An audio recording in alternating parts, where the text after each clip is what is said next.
يعني اول مره يعني يمكن اكون جمهور الاهلي تحتي على طول، اللي موجود في المدرج كله. انا بقدر اطلع من البوكس ده وانزل المدرج. لقيت كتير من جماهير النادي الاهلي حابه تتصور معايا. نزلت اتصورت معاهم.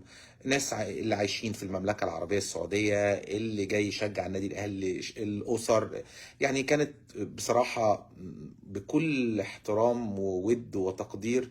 جمهور كان محترم جدا في التعامل، وانا طبعا يعني الاحترام ده لازم يكون متبادل. ويمكن يعني كتير هتلاقوا فيديوهات وانا بنزل بتصور معاهم، لان الكوره مش خناقه ولا مصيبه. انا جوايا طبعا كنت اتمنى فوز نادي الزمالك، وكنت قاعد على اعصابي وكل حاجه، ولكن في النهايه النادي الاهلي كسب. مبروك للاهلاويه، وهارد لك لجمهور نادي الزمالك. يمكن انا في العنوان بقول شكرا لجمهور نادي الاهلي لانه تعامل برقي معايا وانا موجود. ناس محترمه، ناس متربيه. جمهور كان راقي جدا جدا في التعامل، وانا بدلتهم نفس الرقي في التعامل، بان انا نزلت وتصورت مع كل الناس على قدر المستطاع يعني.